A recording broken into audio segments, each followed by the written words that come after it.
Okay, so kita sambung balik kita punya perbincangan. Alright. So, okay. Kita sambung di bahagian 4.2 ya. Faktor yang mempengaruhi kadar tindak balas. Okay, terdapat 5 faktor yang mempengaruhi kadar tindak balas seperti yang ditunjukkan dalam rajah 4.9 di bawah. Okay, saya besarkan rajah ini supaya senang pelajar-pelajar melihat. Okay, so alright, di sini kan. Okay, lebih jelas. Faktor yang mempengaruhi kadar tindak balas yang pertama ialah suhu bahan tindak balas ya. Okay, maknanya bahan yang bertindak balas tu dia mungkin dia akan mungkin mempunyai suhu yang lebih tinggi. Okay, jadi kita akan tengok ya suhu bahan tindak balas itu bagaimana ya, sama ada kalau suhu dia terlalu tinggi mungkin tindak balasnya akan jadi cepat.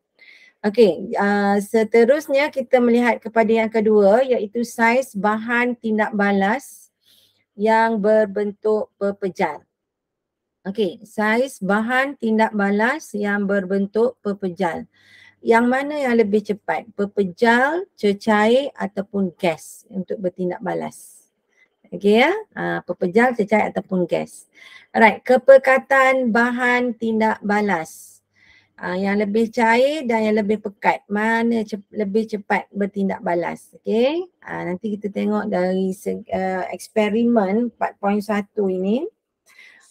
Dan juga seterusnya kita melihat faktor seperti tekanan. Tindak balas yang melibatkan bahan tindak balas berkeadaan gas. Tekanan ya. Tindak balas yang melibatkan bahan tindak balas berkeadaan gas.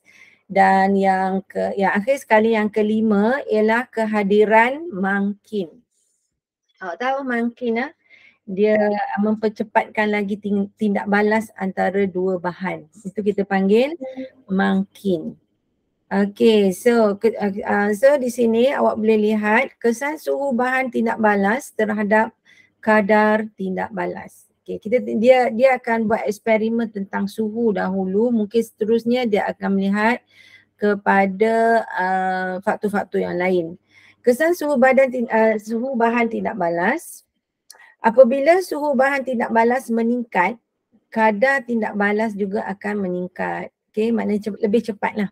Okay, eksperimen 4.1 menunjukkan kesan suhu bahan tindak balas terhadap kadar tindak balas. So, kita lihat di sini bagaimanakah penyataan masalah dia kan. Bagaimanakah suhu bahan tindak balas mempengaruhi kadar tindak balas tersebut. So, hipotesis semakin tinggi suhu bahan tindak balas, semakin tinggi kadar tindak balas. So, itu hipotesis bermaksud andaian ya. Andaian yang dibuat pada peringkat permulaan sebelum eksperimen dijalankan. Jangkaan lah ya. Okey. Pemboleh ubah yang dimanipulasikan ialah suhu larutan natrium. Yang boleh dimanipulasikan ini ya, suhu larutan natrium thiosulfat. Okey, pemboleh ubah yang bergerak balas. Masa yang diambil untuk tanda X tidak kelihatan. Okey, yang pemboleh ubah yang dimalarkan adalah kepekatan pada isi padu larutan natrium thiosulfat dan juga kepekatan dan isi padu asid sulfurik dan juga saiz kelalang. Okey, awak boleh lihat di sini larutan natrium thiosulfat 0.2 mol kepekatan dia. Ini asid sulfurik 1 mol. Okey, dan kertas putih dengan tanda X di bahagian tengah. Okey, kertas putih dengan tanda X di bahagian tengah. Okey, kelalang kun. Awak tengok tanda X ini kan. Okey, silinder penyukat 50 cm padu, silinder penyukat 10 cm padu, jam randik, termometer. Okey, ni semua bahan-bahan yang digunakan. Penunu Bunsen, tungku kaki 3 dan juga kasa dawai. Prosedur. Okey. Dah pergi kat mana dah tadi. Okey. Kita tengok prosedur. 50 cm larutan natrium thiosulfat 0.2 mol. Okey, dm squared ataupun padu disukat dengan menggunakan silinder penyukat dan kemudiannya dituang ke dalam kelalang kun yang bersih dan kering. Larutan dibiarkan selama 5 minit.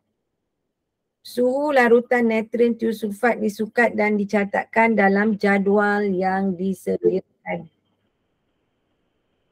Okey. Kelalang kun diletakkan di atas tanda X pada kertas putih seperti dalam rajah 4.10. So, 5 cm padu asid sulfurik 1 mol disukat dan dituangkan dengan cepat ke dalam larutan natrium thiosulfat dan jam randik dimulakan secara serentak. Masuk je kat dalam balang tu.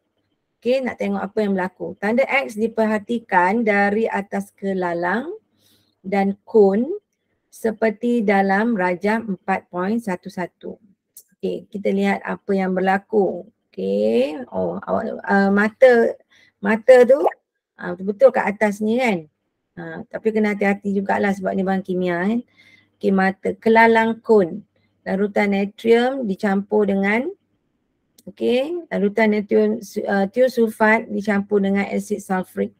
Kertas putih dengan tanda X. Okey. Yang ketujuh, jam randik dihentikan sebaik sahaja tanda X pada kertas putih itu tidak kelihatan. Okey, masa diambil dan dicatatkan dalam jadual nilai satu per masa dihitungkan. Okey. Langkah 1 hingga 8 diulang dengan menggunakan larutan natrium thiosulfat pada suhu bilik dengan larutan natrium thiosulfat yang dipanaskan pada suhu 35, 40, 45 dan juga 50 darjah Celsius seperti dalam rajah. Maknanya dia menggunakan suhu yang berbeza. Okey, so apa yang berlaku?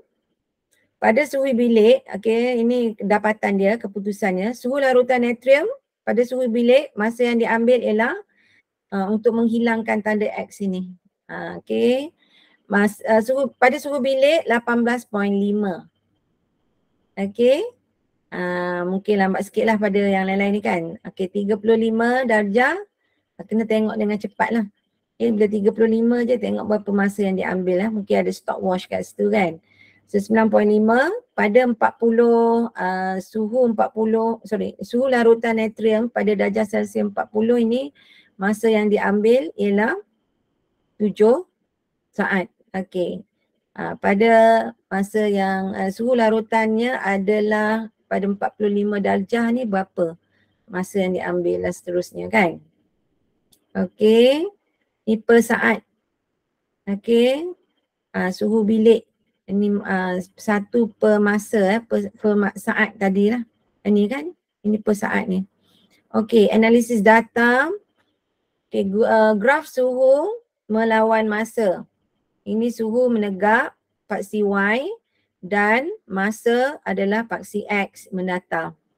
So apa yang diperhatikan ialah suhu nampaknya seperti semakin menurun.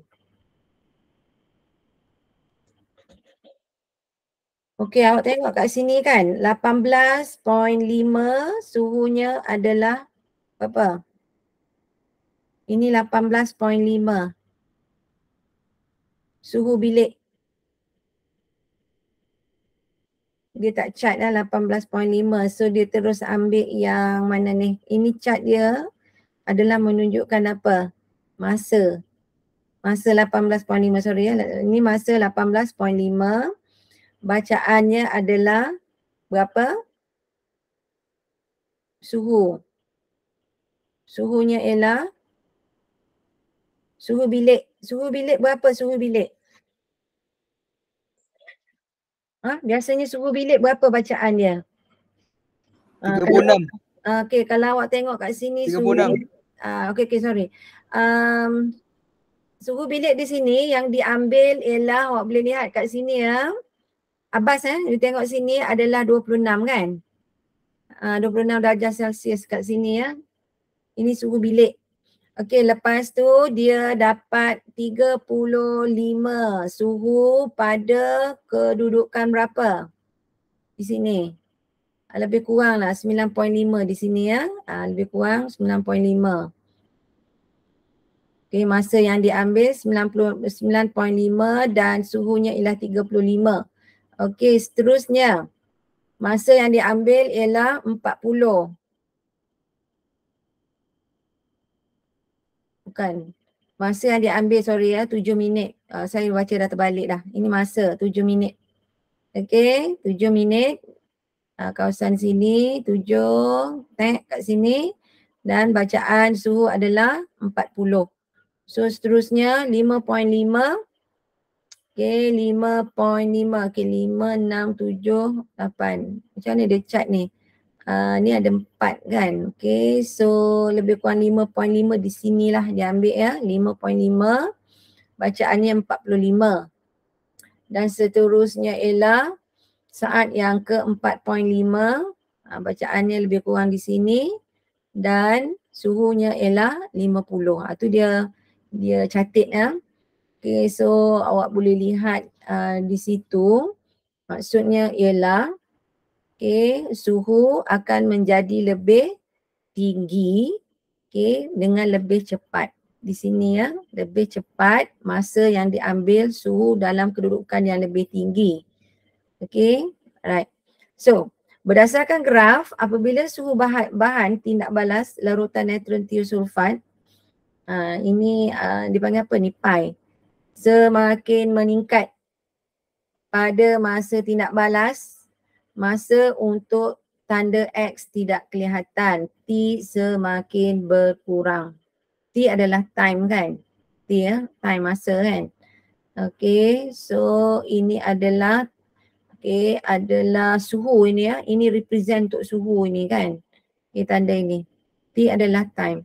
Okay, so kita tengok seterusnya di sini. Apa dia lagi bacaan dia di situ ya. Graf suhu, okey, di sini melawan masa, 1 per masa ataupun juga disebut 1 per T. Okey. Ini yang dia dapatan dia daripada daripada sini ya. Ini. Ini gambar rajah ni, dia punya data-data ni dia chart balik. Dia catatkan balik ya. Okey, so ini ya, yang ini ya, bahagian bawah ni, 1 per masa ni kan. Okey, so cuba kita, boleh tak kecil sikit? Tapi tak nampak kan, bila pergi sebelah sana kita tak nampak. Okey, tak apalah. Kita ambil di sini. Alright, so ini kedudukan dia. Okey, masa. Kita tak boleh nak baca sebab apa jadual tu berada di sana lah. Okey, ini memerlukan, okey, itu ya. Boleh tengok 1 per masa tu, per masa di situ adalah suhu. Okey. 0.5. Ini 0.10. So sini adalah 0.75. Lebih kurang di sini ya, 75. Okey. Ni lebih orang kata lebih detail lah kalau awak nak letakkan dia punya tanda tadilah kan. Kedudukan tadi. Okey, perbincangan. Okey, yang penting di sinilah perbincangannya adalah faktor yang mempengaruhi kadar tindak balas dalam eksperimen ini ialah suhu larutan natrium tiosulfat. Semakin tinggi suhu bahan tindak balas, semakin tinggi kadar tindak balas tersebut. Kadar tindak balas bertambah secara linear dengan suhu. Okey, ini kadar tindak balas sebenarnya di bahagian bawah ni kan. Bahagian yang menegak ni adalah suhu. So 1 per dengan masa. Okey, cuba tengok balik jadual ni ya. Okey. Di sini. Okey. Alright, so tak apa. Itu awak boleh chartkan balik dia punya kedudukan. Cuma kita yang penting ialah di sini kita faham ya, di sini faktor yang mempengaruhi tindak balas ialah suhu. Lebih tinggi suhu, lebih cepat kadar tindak balas. Dan dia berkadar secara linear. Linear maknanya semakin dia berkadar dengan masa lah. Okay, berkadar dengan masa suhu tersebut. Okay, right. So kesimpulan, hipotesis diterima. Macam andaian awak peringkat permulaan tadi hipotesis kan. Awak andaikan bahawa suhu lebih tinggi, kadar tindak balas lebih cepat. So hipotesis diterima, maknanya betul lah.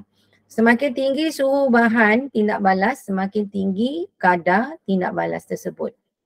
Okey, seterusnya dia akan menguji pula kesan kepekatan bahan tindak balas. Okey. Hipotesis, semakin tinggi kepekatan bahan tindak balas, semakin tinggi kadar tindak balas tersebut. Okey, dan awak boleh lihat pemboleh ubah yang dimanipulasikan ialah kepekatan larutan. Maknanya ada yang pekat, ada yang kurang pekat macam tu kan. So dia nak tengok kadar tindak balas tersebut di antara kepekatan yang berbeza. Okey, kadar ubah bergerak balas. Masa lah, masa yang diambil untuk tanda X itu tidak kelihatan. Dimalarkan. Okey, pemboleh ubah yang dimalarkan, isi padu larutan natrium, kepekatan dan isi padu asid sulfurik. Dan juga saiz kelalang kon. Yes. Saiz kelalang kon maksudnya kalau lebih kecil saiz kelalang tu saya rasa tindak balas lebih cepat lah berbanding dengan yang lebih besar. Sebab kalau lebih besar larutan tu lebih banyak yang perlu digunakan. Okay. So bahan dan radas. Okay, awak tahulah bahan dan radas. Okay, kita tengok di situ. Seterusnya, okay.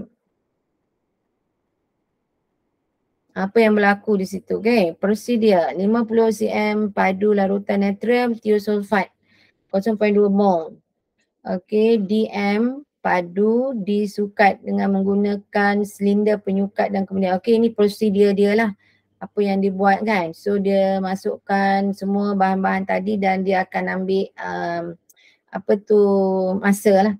Okay, jam randik dihentikan sebaik saja tanda X pada kertas putih tidak kelihatan. Okey, masa yang diambil dicatatkan dalam jadual. Nilai 1 per masa dihitungkan. Langkah 1 hingga 6 diulang dengan menggunakan larutan natrium thiosulfat mempunyai kepekatan yang berlainan seperti yang disenaraikan dalam jadual yang disediakan. Okey. Cuba saya lihat di sini ya. Okey. Okay, so analisis data, okay, ini data yang diberikan. Graf kepekatan larutan natrium thiosulfat melawan masa. Kalau awak lihat di situ, masa 24 saat, dia punya kepekatan larutan adalah 0.2, seterusnya 0.1. Okay, kalau 0.2, masa yang diambil 24 saat. 0.16 masa yang diambil ialah 30 saat. Kepekatan natrium itu 1.12. So masa yang diambil ialah 42 saat. Maknanya macam mana tu cerita dia. Okey, jadi kat sini kita tengok balik. Berdasarkan graf, apabila kepekatan natrium, larutan natrium thiosulfat meningkat, masa yang diambil untuk tanda pangkal itu mula tidak kelihatan T ialah masa tindak balasnya semakin berkurang. Okey, lebih pekat, masa tindak balas semakin berkurang. Maksud dia apa? Lebih pekat, masa yang diambil, maknanya lebih kurang maksudnya lebih cepat lah. Lebih tinggi kepekatan, lebih cepat tindak balas tersebut. Okay, masa tu semakin berkurang, maksudnya dia memerlukan masa yang singkat untuk bertindak balas. Lebih pekat, lebih singkat masa. Okay boleh ya? Alright, so kita pergi yang seterusnya. Di sini untuk test apa pula di sini? Ini yang bila ni? Yang tadi ke? Ya, kepekatan, okay. Ini adalah graf kepekatan larutan tadi. Ini melawan masa ya. Larutan natrium thiosulfat melawan masa 1 per masa ataupun 1 per T. Okey, so perbincangannya ni awak kena catatkan balik. Ini lebih detail lah dia punya nombor tu yang perlu diletakkan di atas graf tadi lah. Perbincangan, faktor yang mempengaruhi kadar tindak balas dalam eksperimen ini ialah kepekatan bahan tindak balas.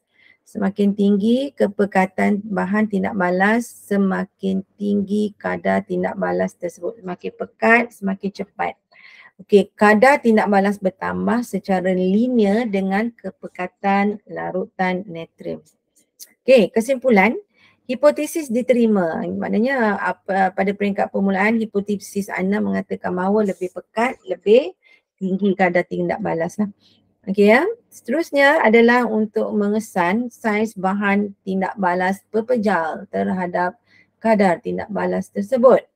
Okey, hipotesis semakin kecil saiz bahan tindak balas pepejal, semakin tinggi kadar tindak balasnya. Betul ke tak?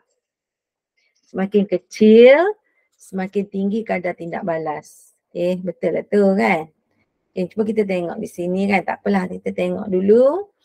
Okey, prosedur burette dan besin diisikan dengan air burette. Kemudian ini ya alat dia ya. Nama dia tu pelik sikit. Kemudian ditelangkupkan ke dalam besin yang berisi air dan diapitkan secara menegak dengan menggunakan kaki retort seperti dalam Raja 4.15. So, aras air dalam burette diselaraskan. Bacaan awal burette atau V dia ada tanda kat bawah tu diperhatikan dan dicatatkan.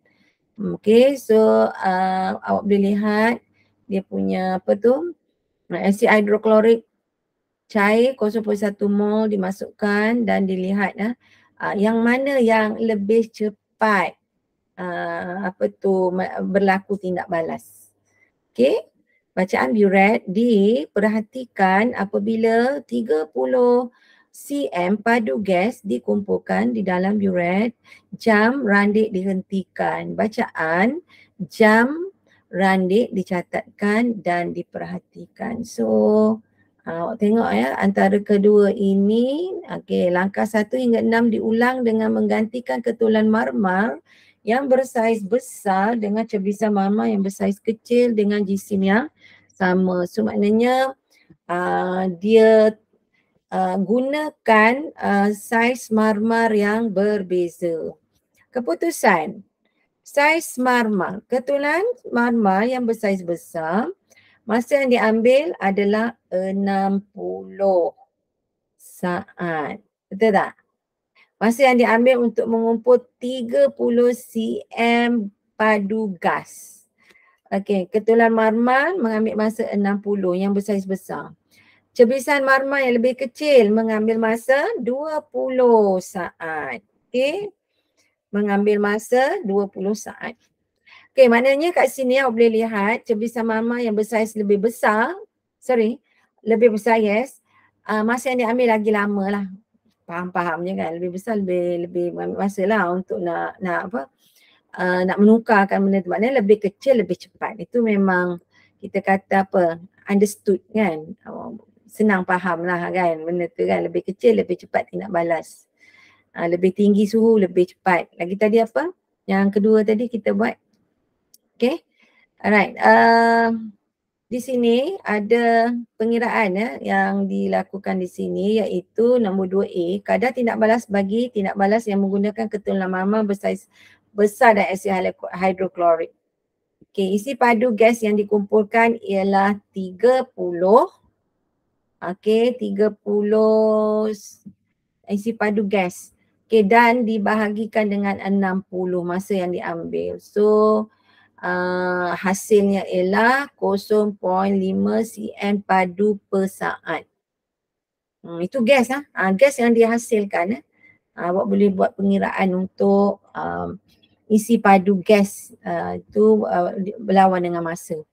Okey, kemudian untuk B, kadar tindak balas bagi tindak balas yang menggunakan cebisan marmar yang bersaiz kecil dan asid hidroklorik, okey, boleh diukur dengan menggunakan formula ini, iaitu isi padu gas yang dikumpul dibahagikan dengan masa yang diambil.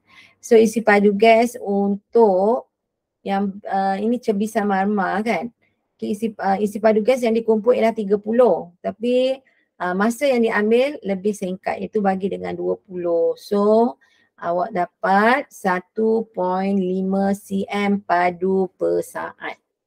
Okey, untuk soalan macam ni kan kadang kalau keluar dalam exam, awak kena ingatlah biasa dia tanya yang malar, yang pemboleh ubah, benda-benda macam tu kan. Dan mungkin dia suruh awak buat pengiraan macam ni. Sebenarnya benda ni simple je kan, tapi cuma memerlukan awak untuk ataupun pelajar-pelajar perlu untuk study. Benda senang tau, tapi kena faham dan tahu macam mana untuk buat pengiraan tersebut kan. Okey ya, benda senang dalam mungkin ada soalan yang berbentuk macam ni dalam bentuk eksperimen macam ni kan. Dia tanya, okey. Perbincangan nombor 1A. Ketulan marmar bersaiz besar, apa benda tanda T tu?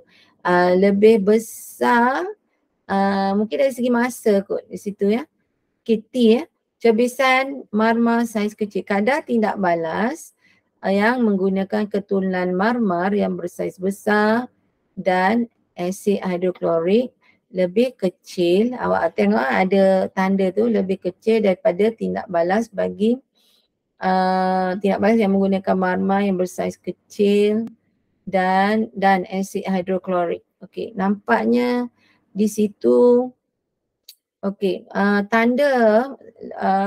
tanda yang ini ya, tanda ini. Okey, cuba kita tengok kadar tindak balas bagi tindak balas yang menggunakan ketulan marmar yang bersaiz besar dan asid hidroklorik adalah lebih lebih rendah. Betul tak? Ini lebih kecil sebenarnya, lebih kecil daripada kadar tindak balas menggunakan saiz kecil ya. Kadar tindak balas maksudnya masa yang diambil lagi lama. Kadar tindak balas lebih lama berbanding dengan cebisan yang kecil. Okey, nombor 2, saiz bahan tindak balas yang berlainan digunakan dalam tindak balas eksperimen ini. Saiz bahan tindak balas berlainan. Okey. Maknanya ada kecil ada besar. Tapi dari segi kadar tindak balas dia ada kaitan dengan masa. Okey. Betul tak? Kadar tindak balas. Cepat atau tidak, bukan masa. Sama ada cepat atau tidak. Maksudnya yang saiz besar kadar tindak balas lebih slow lah. Lebih lambat berbanding dengan kadar tindak balas menggunakan cebisan yang lebih kecil. Okey, cepat ataupun lambat itulah. Okey. Kesimpulan hipotesis diterima. Semakin kecil saiz bahan tindak balas per jam, semakin tinggi kadar tindak balas. Okey, senang kan? Kalau bincang benda ni awak mungkin insya-Allah awak boleh faham dengan mudah ya.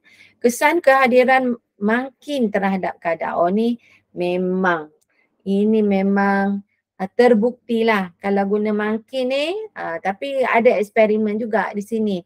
Tapi di sini biasa dia akan tanya ni pemboleh ubah malar tak malar, yang mana boleh dimanipulasi, yang mana bergerak balas, yang mana dimalarkan ya. Okey ya. Dan juga mungkin dia akan melihat radar-radar sini bagaimana nak setting apa semualah. So awak kena faham ini, saya rasa sudah cukup. Okey, awak baca bagaimana penyediaan ini. Dan di sini mungkin dia orang menggunakan bahan untuk mempercepatkan lagi tindak balas.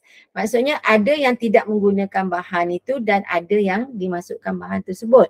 So kalau awak lihat di sini ketulan zinc, asid hidroklorik, larutan larutan campur dengan larutan kuprum.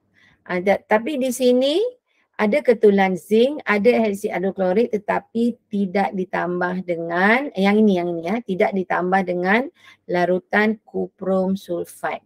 Jadi kat sini kita tahu larutan kuprum sulfat adalah pemangkin. Maksudnya dia nak buat perbandingan antara rajah 4.18 dengan rajah 4.19 yang mana yang lebih cepat. For sure lah yang ada mangkin. Okay, yang ada mangkin lebih cepat. Okay, so di sini awak kena buat pengiraan ya. Isi padu gas yang dikumpul ialah 30, masa yang diambil, kat sini masa kan, masa yang diambil 75 dan untuk yang ini okay, tanpa pemangkin masa yang diambil 75. Okey, untuk yang kita letakkan pemangkin tadi, ini disebut mangkin, saya dulu disebut pemangkin. Okey, larutan kuprum sulfat tu adalah bahan mangkin tersebut. Okey, so kadar masa yang diambil ialah 40. Okey, 40 saat untuk nak kumpulkan 30 cm padu gas ni. Okey, so 30 cm padu gas bahagi dengan masa 40. So boleh lihat yang ada pemangkin, okey, dia lebih tinggi bacaan dia kan. Okey, yang ni tanpa pemangkin 0.4 cm per saat. Untuk yang ada mangkin adalah yang terkumpul ialah 0.75 cm padu per saat. So maksudnya apa? Okey, yang dikumpulkan, okey, kadar tindak balas di sini adalah lebih cepat berbanding dengan kadar tidak balas untuk yang tiada mangkin. Betul? Betul ke tak? Lebih tinggi. Kadar tindak balas bagi tindak balas yang menggunakan zinc dan asid hidroklorik serta larutan kuprum pemangkin sebagai mangkin. Okey, ini bacaan dia. So makin tinggi kadar tindak balas lah. Itu adalah sukatan untuk, kadar tindak balas. Maknanya kadar tindak balas di sini adalah tinggi berbanding dengan yang tidak ada mangkin. Boleh faham ya? Okey, so sekarang kita pukul berapa sekarang? Oh, 8.48. Okey, kita sampai pukul 9 kan? Okey ya, kita sampai pukul 9. Okey, so kita tengok seterusnya ada lagi tak eksperimen di situ? Oh, okey. Perbincangan tanpa pemangkin dan juga mangkin. Okay, so ini adalah kadar tindak balas. Saya rasa ini adalah tanda untuk kadar tindak balas. So tanpa mangkin, kadar tindak balas adalah macam mana? Yang ini.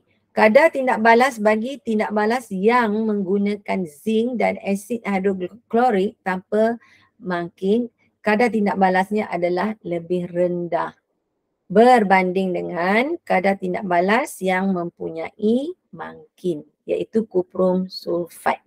Okey, boleh ya?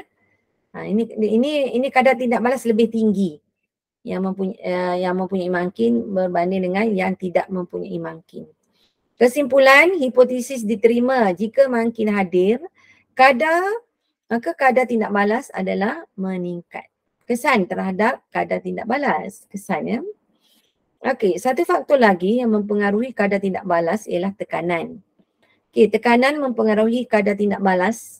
Bagi tindak balas yang melibatkan bahan tindak balas yang berkeadaan gas seperti nitrogen, oksigen dan sulfur dioksida. Okey, kita tengok contoh. Bagi tindak balas yang melibatkan bahan tindak balas berkeadaan gas, kadar tindak balas lazimnya meningkat. Tengok ya, dia kata meningkat apabila tekanan meningkat. Okay, bila tekanan meningkat, kadar tindak balas juga akan meningkat. Seperti dalam proses industri, proses Haber dan juga proses sentuh yang menggunakan tekanan tinggi untuk meningkatkan tindak balas. Contoh di sinilah. Okay, ini adalah bahan contoh yang digunakan. Campuran wak petrol dan juga udara berbentuk gas dimampatkan sehingga tekanan yang tinggi dalam enjin kereta untuk meningkatkan kadar pembakaran campuran tersebut adalah seperti yang ditunjukkan. Ini pembakaran kan. So petrol dan juga udara yang bercampur dimampatkan hingga tekanan tinggi. Okay, so dia nak lihat apa yang berlaku kepada kadar tindak balas sekiranya tekanan itu tinggi. Okay ya, ni lejang 1 arohan, lejang 2 pemampatan, lejang 3 kuasa dan lejang yang 4 ni mungkin exhaust kan. Okay, so saya tak faham ni sebab saya bukan apa ni orang-orang yang pandai kereta kan, mekanik kan, dia boleh tahu ni benda ni. Pembakaran dalam kereta kan. Okay, so di sini ni setakat ini, jadi awak tahu lebih tinggi tekanan, lebih cepatlah kadar tindak balas. Okay, ini dia nak proof that lebih tinggi tekanan, lebih cepat kadar tindak balas. So kita lihat untuk praktis 4.2. Namakan 4 faktor yang mempengaruhi tindak balas yang menggunakan bahan tindak balas yang berbentuk pepejal, cecair ataupun larutan. Boleh sebut tak? Yang pertama apa? Yang saya ingat kepekatan, pepejal, tekanan. Yang first kali apa yang first kali?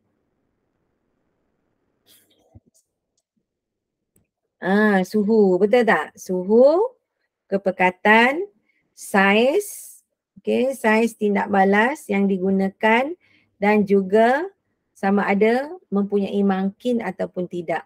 Ini adalah yang kelima ni sebenarnya kan, yang tekanan tadi.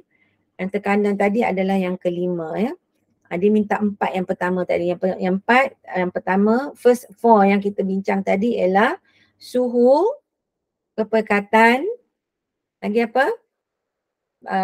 Sama ada dia pepejal tu bersaiz besar ataupun bersaiz kecil. Dan yang keempat ialah, apa dia yang keempat? Mangkin, sama ada mangkin hadir ataupun tidak ya. Okey. Nombor 2, lengkapkan pernyataan yang melibatkan faktor yang mempengaruhi kadar tindak balas seperti berikut. Semakin ...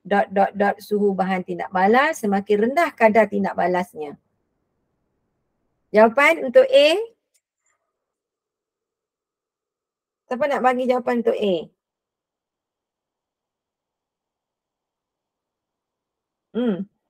Boleh jawab untuk A.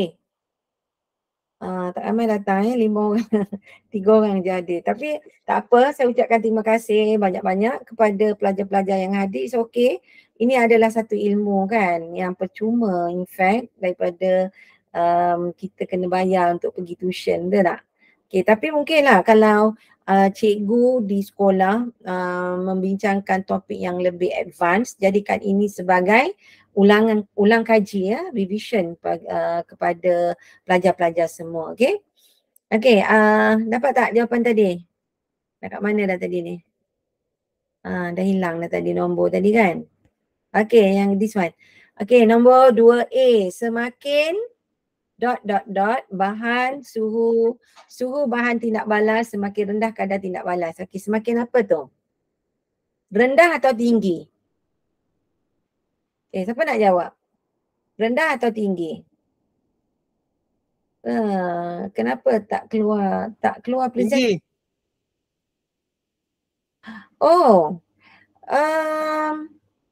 Okey, pelajar semua, kenapa tak bagi tahu saya?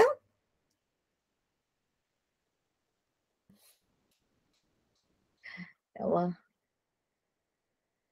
Nampak dah? Okey, pelajar ni kontak saya pada pukul 8.22.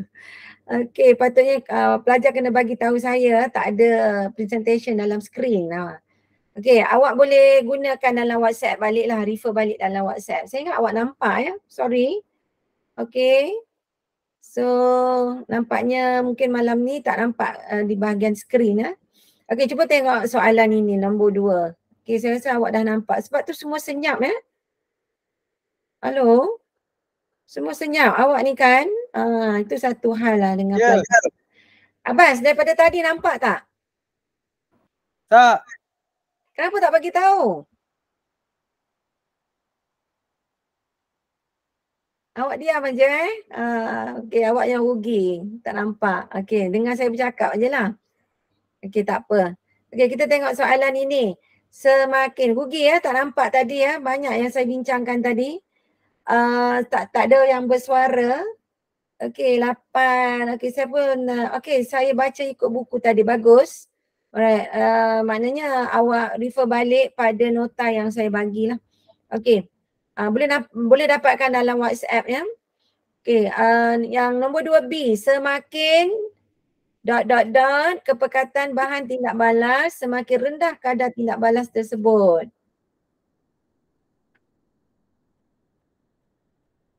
Semakin tinggi ataupun rendah kepekatan? Jawapan.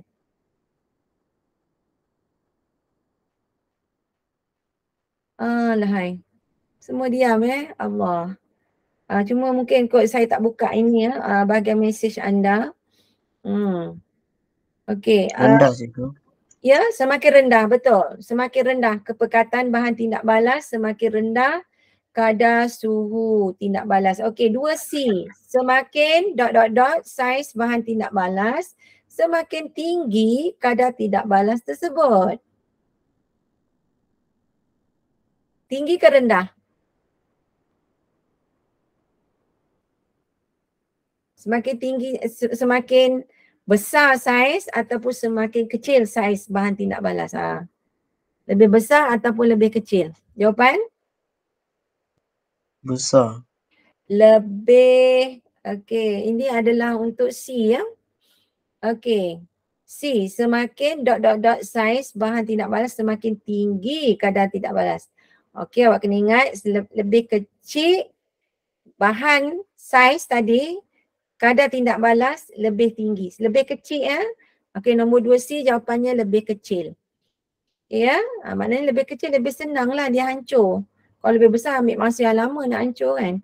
Okey, nombor 2D, kehadiran makin akan meningkat kadar tindak balas. Kehadiran apa? Saya dah bagi jawapan, makin. Okey. So, okey belajar saya pergi balik yang mana yang tertinggal tadi, yang tak nampak gambar raja, semua diam. Okey, ini faktor yang mempengaruhi kadar tindak balas ya. Okey, suhu, kepekatan, makin, saiz bahan dan juga tekanan. Ini adalah kita punya eksperimen 4.1. Okey. Dan awak boleh lihat di sini. Okey, awak boleh lihat ini adalah nota yang sama yang saya masukkan dalam WhatsApp group pada minggu lepas. Adalah nota yang sama. Kita belum habis lagi kan. So saya guna nota yang sama. Okey, dan awak kena tengok pengiraan ya. Pengiraan yang tadi ya. Kadar tindak balas tadi. Mana tadi ya? Semua diam aja. Ya Allah. Hai. Okey. Kadar tekanan tadi kan ada pengiraan dia yang macam ni. Ini ya. Kadar tindak balas ini. Okey, isi padu gas bagi dengan masa. Okey, untuk apa tu? Ketulan marma sebab dia ada gas dia menghasilkan gas. So dia sukat measure berapa apa tu gas tadi. Berapa banyak isi padu gas yang dikumpulkan dibagi dengan masa yang diambil. Okay, so itu menunjukkan kadar tindak balas lah. Okay, ini dan seterusnya ini adalah untuk makin. Okay ya, boleh lihat ya, saya rasa ada dalam buku teks dan juga buku, mungkin awak ada beli buku rujukan. Okay, dan juga awak boleh cek dalam WhatsApp group. Okay, untuk ini. So, ini adalah tekanan. Okay, tekanan yang tinggi, kadar tindak balas juga adalah tinggi. Right, so nampaknya masa kita telah berakhir. So saya minta lain kali kalau ada apa-apa kekurangan atau apa-apa cepat-cepat bagi tahu. Cuma tadi saya tak baca mesej ya. Saya harap kalau benda yang urgent tadi mungkin awak boleh gunakan mikrofon kot kan. Okay, saya minta maaf atas kesilapan tadi. So saya harap pelajar-pelajar boleh refer balik kepada nota dalam WhatsApp group. Okay, sekian sahaja untuk malam ini. Saya ucapkan terima kasih pada para pelajar yang menghadiri kelas. So saya harap kita dapat lagi berjumpa pada minggu hadapan. Okay, selamat berjaya. Terima kasih cikgu. Terima kasih. Assalamualaikum. Waalaikumsalam. Terima kasih semua. Baik. Baik.